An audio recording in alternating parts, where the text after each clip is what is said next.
All right, step one is just for curly girls or for those of us who are straightened or chemical or whatever. We're going to always start with clean hair. Now, normally I will wash my hair on an average at least once a week at the minimum. My scalp does start to build up at times and get a little flaky if I don't. So I have to wash my hair at least once a week. Some wash a little bit more, some of you may wash it a little bit less, but no matter what you do to your hair, you need to have a clean scalp in order for it to be healthy. So we're gonna start kind of with just in general, your shampoos and conditioners. One that I'm using right now, and again, again, curly girls know we can use one thing today, next week it'll be something different. But this, like just in a general day where my hair does not have a lot of buildup, that means I haven't put a bunch of products on it. It doesn't feel really weighty. You know, just a basic week where I'm not doing too much manipulation or putting too much product on my hair. I'll just use a regular shampoo conditioner, something that's moisturizing. This one is Silk Element, excuse me, olive shampoo with avocado and silk. The conditioner just goes along with it.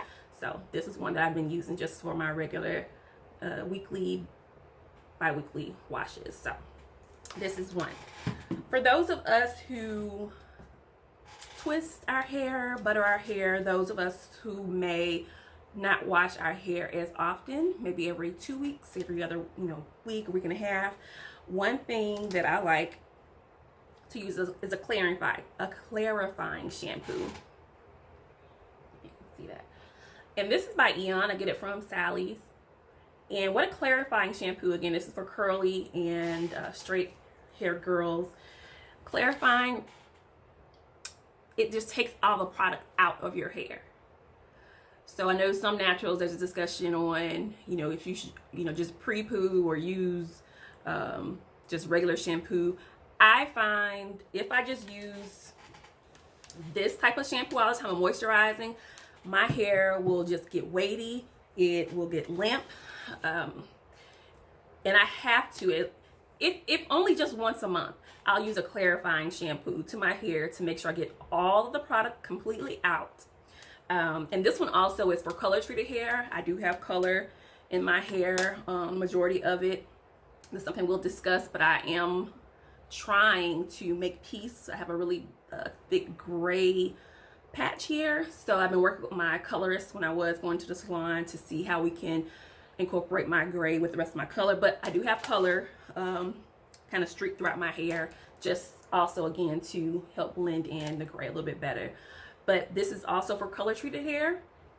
Even if you don't do a clarifying, if you do have color in your hair, it may be good to look for a shampoo and conditioner, even if it's not clarifying, if it's just a regular shampoo, something that goes with color treated hair for at least every other week in order to keep your color shiny and keep it lasting a little bit longer until you're able to go to the salon. So also, again, clarifying shampoo at least every other week.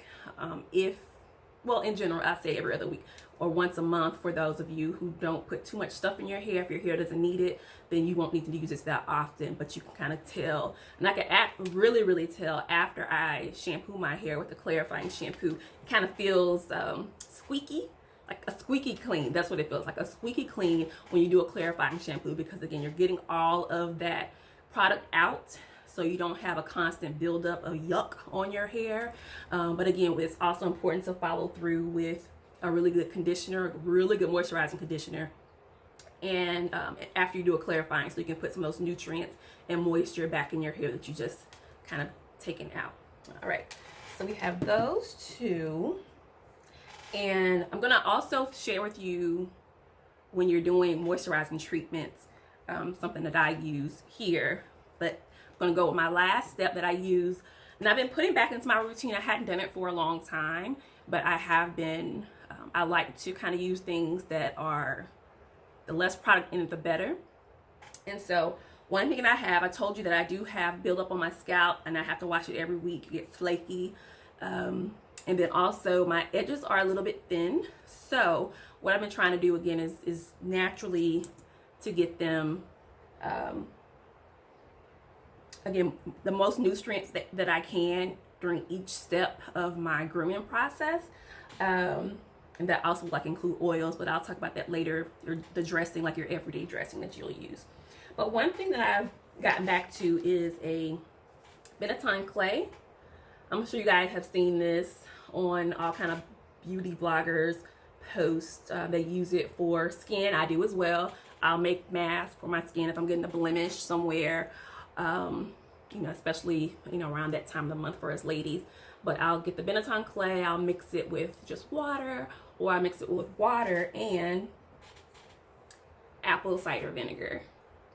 So these really clean the scalp really well. And so I'll take maybe a tablespoon or two of Benetton clay, along with maybe about 1 or 2 tablespoons of apple cider vinegar. And I reuse a bottle, just a regular bottle. It's empty now. It has some residue at the bottom where I last did my hair. But this was just of a product that I used once before, and this is kind of where I got the idea maybe a year or two ago. But I love this bottle, and I love just reuse things, you know, to be as environmentally minded as possible. So this is just a nice little bottle that I use, but what I really like about it is the tip. And you can just buy these bottles, and I do have a few that I bought just for this purpose of using products for a solution like this, that I'm making something at home, where again I'll fill it up with majority water and add a couple of tablespoons of Benetton clay and apple cider vinegar. Fill the rest with water. Be careful because it does make like a little explosion. You guys know kind of how baking soda and vinegar did back in the day when we had those volcanoes for our science projects. This does a similar thing because you need to shake it up in order to get the clay incorporated with the water. So just be careful. So you may want to put a little bit less water to give it room to expand. But you know, you're in a shower and you shake it up and kind of let it explode all over the place. Just rinse, you know, we should be cleaning our showers anyway. Just rinse it out afterwards. But I use a bottle like this again, or you can just buy some at Sally's that has a little tube that you can, and what I like about it and why I use this type of bottle is that you can get right to the scalp. And so I'll put my mixture in here, and then after I normally shampoo my hair first, and then I'll use a mixture that I put in here. I'll get right to the scalp and just squirt while I'm in the shower. Squirt, squirt, squirt.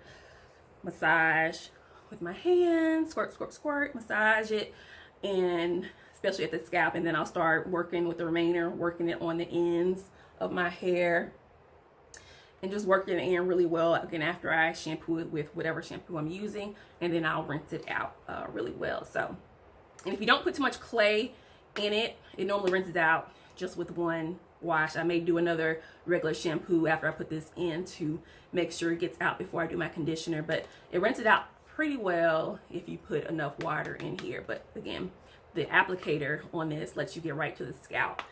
I also use this bottle sometimes for just regular shampoo. So I'll put water in it, and then I'll put some shampoo in it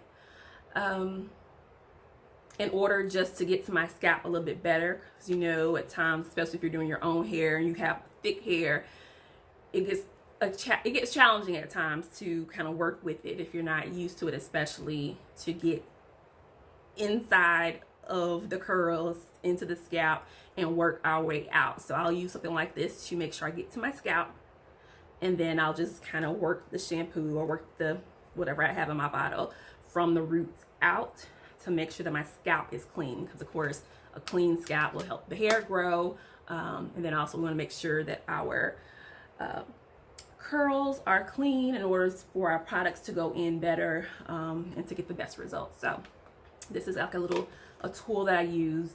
And again, I just got this from purchasing something I already had, or you can buy bottles like this already at your Sally's or at your online retailers that has the applicator like that. Okay.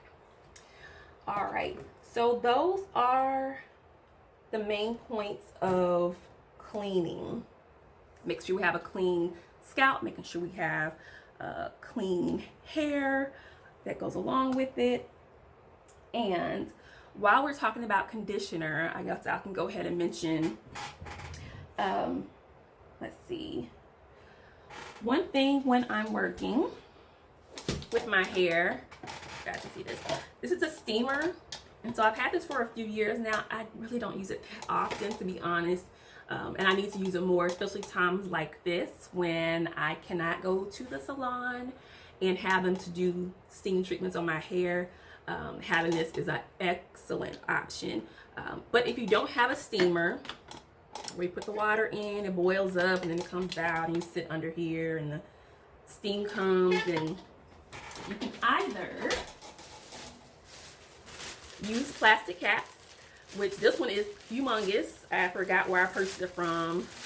But I know I also went to CVS, and they had some probably about half this size that was still good for curly girls' hair. Or you can use your plastic bags. You know how we do. Use a plastic bag, wrap it up, sit up under either a steamer, or you can sit up under just a dryer. If you have a dryer that you can use in order to get the your moisturizer, your conditioner to penetrate the hair a little more fully.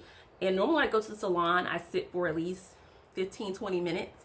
So I recommend doing that. Or if I'm not feeling all this equipment and I have time, then what I'll do is just put a plastic bag on, put a towel over it or a scarf, and just do my errands, around the house, clean, sit, watch TV, whatever. But just to allow the heat that's already coming from your head to activate the conditioner a little deeper, but let it sit for, get 10-15 minutes, or a little bit longer.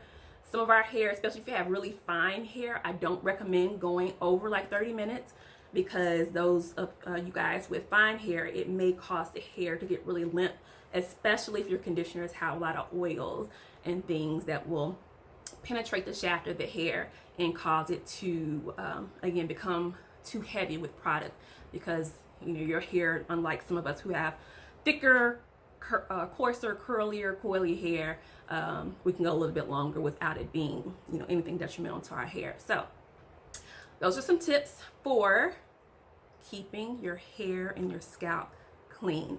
The next thing we're going to discuss is, we kind of done conditioner already a little bit. I may go over conditioner while we're going over moisturizing, but we'll be taking a look at that on the next video.